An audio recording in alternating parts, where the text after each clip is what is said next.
Hi, in this video we're going to look at question 2 from the Oxford Maths Submissions Test from 2018. So we're into the long answer questions now.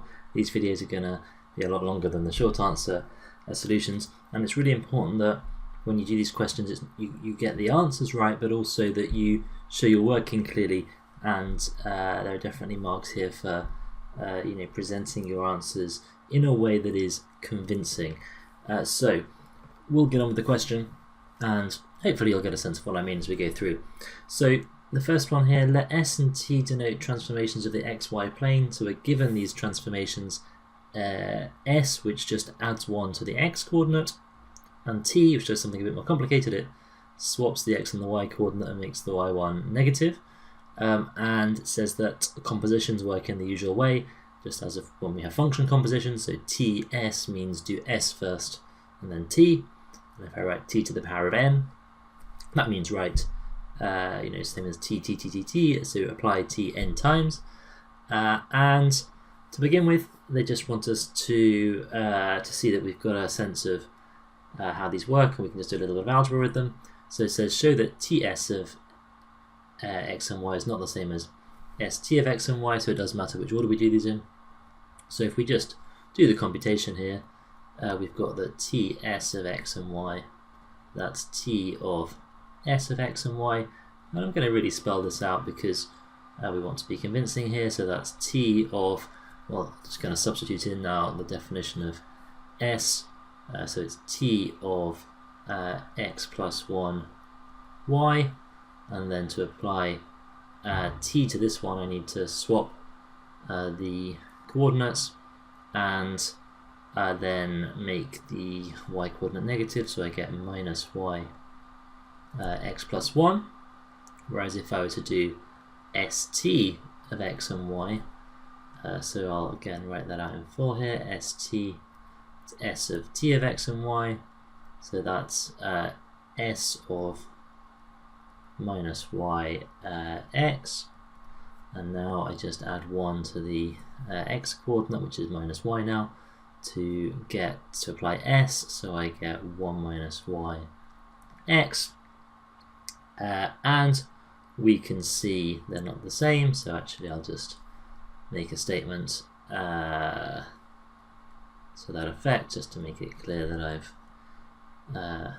got the right answer here, and that I know that I have proven what I have been asked here. Sometimes you could say as required if you want to, or something to be really complete. Okay, so that's the first part. So we know that applying d then s is not the same thing as applying s then t. Okay, now it says for what values of n is it the case that t to the power of n of xy is equal to xy for all x and y? Well, I'm not sure that's totally obvious to start with here, so I think we're going to have to just start working through these. So t1 of x and y, that's just minus yx. If I do t2 of x and y, I've got to apply t to t1, so now again I swap the x and the y coordinates and make the y coordinate negative, which is now x, so I get minus x minus y. T cubed of x and y then is going to be t of that one we've just found, minus x minus y, so again swap them and make the one that's y negative, so it becomes plus y again, so I've got y minus x, still not there. T4 x and y is equal to t of y and minus x, so this time when I swap and change the y coordinate to its negative, I do get back to xy. Okay, so certainly for n equals 4, I get that t4 of x and y is equal to x and y. So 4 is definitely a value of n that works here. Now it says for what values of n though is it the case, so it's not just n equals 4, it's also n equals 8, n equals 12, n equals 16, etc. So we've got to express that precisely if we want to get full marks here. So the answer to the question would be that it would be n is equal to 4 times k, where k is any natural number. Yeah, I think you'd probably also get away here with writing something like, n equals 4, 8, 12, 16, ... or something like that, But this is a nice precise formulation to say that it's just 4 times any natural number. Okay, so that's parts 1 and 2. Now, let's go on to part 3. So it says, show that applications of S and T in some order can produce the transformation u of x and y, which is x minus 1 y. And then what's the least number of applications of S and T in total that can produce u? So it's really just about finding a way of doing this. And if you think about this, okay, I'm going to have to get this x minus 1 instead of x plus 1. I clearly can't get this by using just t, because this is never going to be doing any plus or minusing 1. So what I'm looking to try to do is to use this x plus 1, but in a negative way. So that implies that I'm going to have to maybe try and get this x plus 1 into a position so that I can apply t to it, and that will give me a minus in there somewhere. It's not quite as straightforward as that, because if I did the negative of x plus 1, that gives me minus x minus 1. So it takes a little bit of playing around with it, but we have just worked out all of the a few things that might be useful here. So actually, perhaps I'll just copy this little table of the powers of t that we've got, and we can perhaps shortcut a little bit by using those, right? Because if I took like t squared here, which is minus x minus y, and then this is quite close to the sort of thing that I want here, because I could use s to add 1 to the x coordinate, and then I've got 1 minus x, and that would be minus x minus 1. So I think I could then get that back somehow to the form of u that's given here. Okay, so let's start with that. So let's say that we know from the previous part that what t squared is, and it's always a good idea to reference back to your previous answers when you're using them. So I'll say something like from 2, we've got that t squared of x and y is equal to minus x minus y. In practice, you might use a little bit less full answers and still get full credit here, but I'm trying to show a nice full answer. So if I did s and then t squared, right, that would give me 1 minus x and minus y. And now I'm just going to have to use t again to try and get back to where I started. So let's see what happens when I do ts t squared. Okay, so I'm going to swap the coordinates, making the y negative, so I get y and 1 minus x, and then I'm almost there, right? Because if I just do this again, t squared, if I swap and make, now I'm going to make the 1 minus x all negative, so minus 1 minus x is the x minus 1 that I want, and it puts the y back in place exactly as we wanted. And now, you might do this by playing around with it, and you might find a way that has more applications of s and t in there. Okay, and then you've got to think about what's the least number of applications that can produce u. Well, almost from the discussion as I was going into this example, we can see that this is the best, the fewest number of applications in total that can produce u, because we really must use the s, right? I can't just use t. Okay, so I could say something like, clearly can't just use t to the n, as only get things as in part 2. And this will just keep looping around these answers. So must use s once, and then we really do need at least 4 applications of t to to transform the coordinates back around.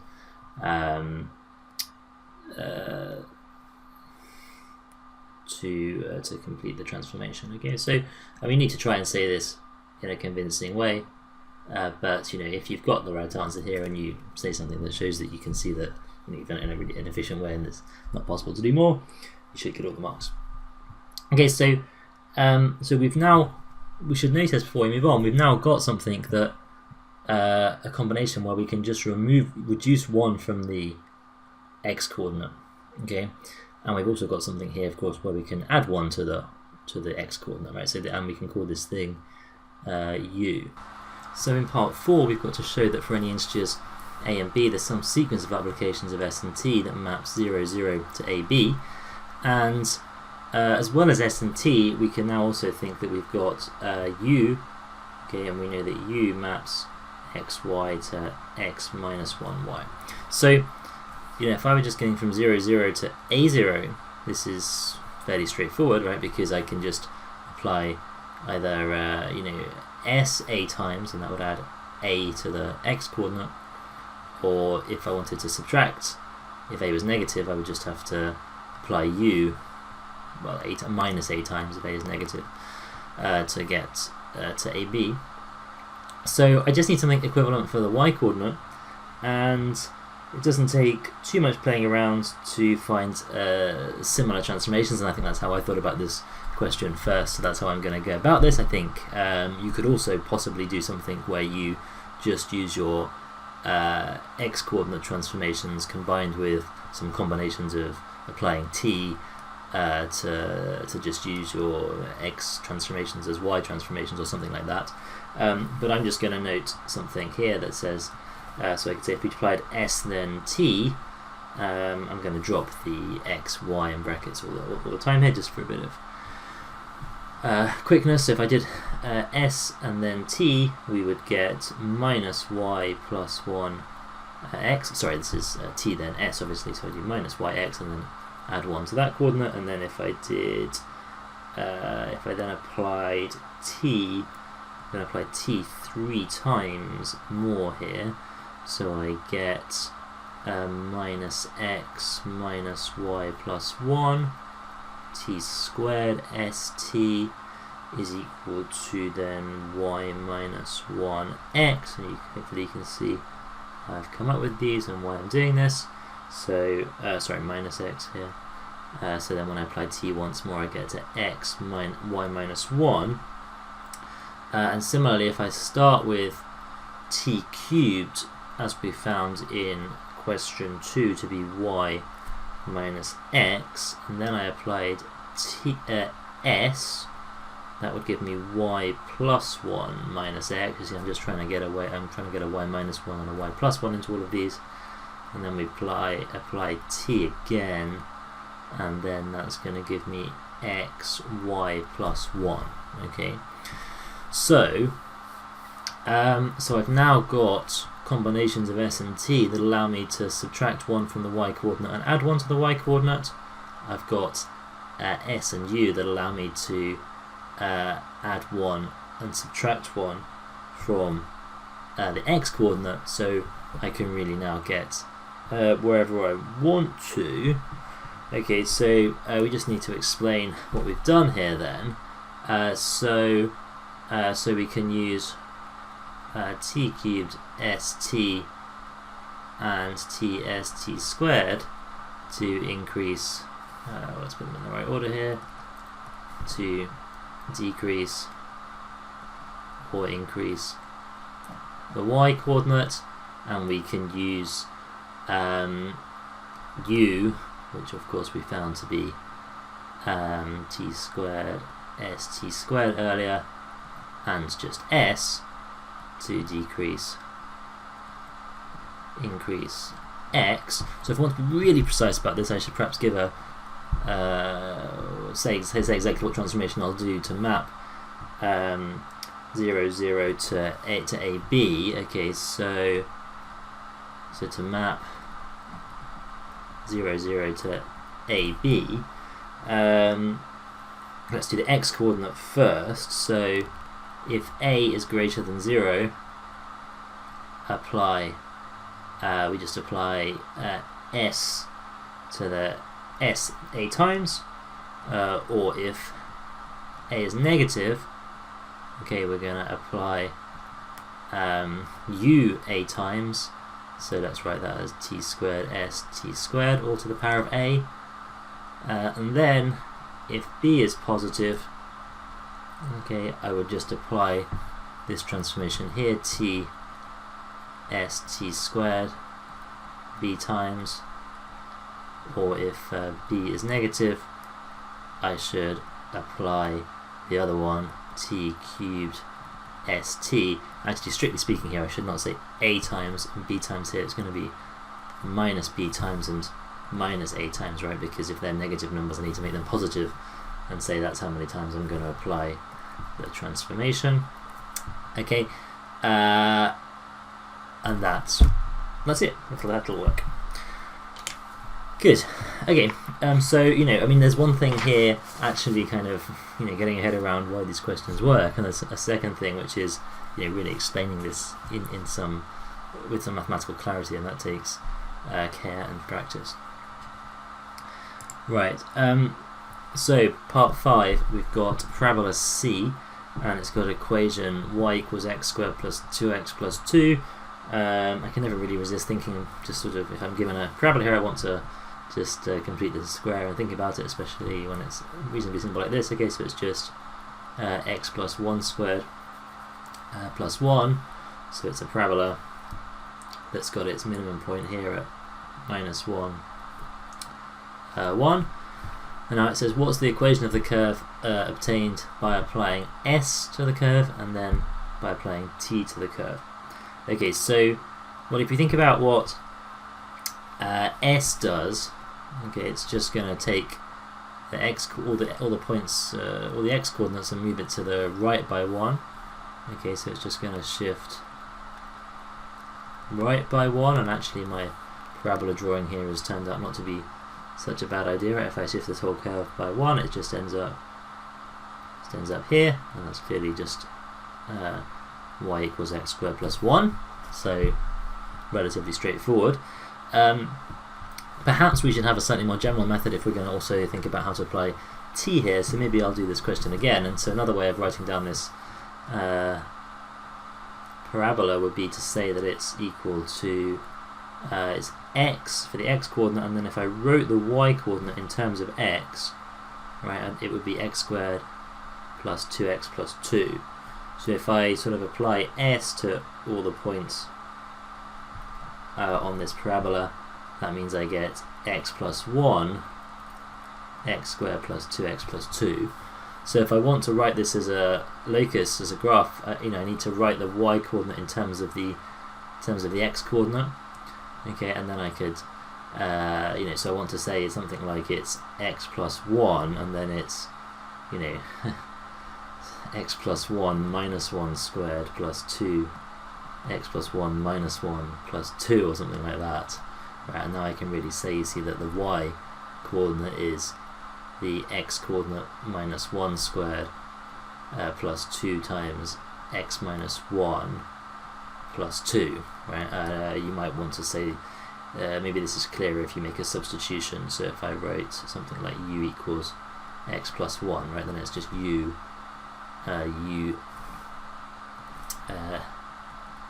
minus 1 squared plus 2 u minus 1 plus 2, right? And of course, if you multiply this out, you're just going to get x squared plus 1. I think I'll just let you check that, but of course you must, because we must get the same curve here, right? But this second technique perhaps is then quite helpful for when we apply t to the parabola instead. Okay, so let's say I had my parabola again here, and I just now, instead of applying s to it, let's apply t of the parabola. Okay, and see what we get. Okay, so now I'm gonna get minus x squared minus 2x minus 2, and then the x coordinate becomes the y coordinate, so I get this. So actually I get a curve here that just looks like, well, it's easier now to write the x coordinate in terms of the y coordinate, right? So I get that x is equal to minus y squared minus 2y minus 2. Okay, because it's a bit confusing to mix up the x and the y's here, but what we're saying is that all the points in this parabola, if they've got y coordinate x, their x coordinate is given by this formula, right? So actually, yeah, there's no difference whether I write this as with a y or an x in it at this stage, right? And then I can say, now I'm writing x in terms of the y coordinate in the way that I'd usually write y in terms of the x coordinate, and I don't think there's any need to go any further, and this is a perfectly valid equation for the curve, and so we're done. Okay, so there's some reasonably routine parts in these long questions, especially towards the beginning where we're just plugging away at definitions. By the end, starts to require a little bit more thought, a little bit of problem solving and ingenuity occasionally, and a real solid understanding of graphs, functions, transformations, all of that sort of stuff. So I hope that was useful. I'm going to keep making these until I finish the paper, and so I will see you in the next one. Please do like the videos, subscribe to the channel, have a look at my website, the Amazon store, which has some book recommendations for mainly aimed at people applying to university, but also just general wider reading and things there as well. And let me know what you think.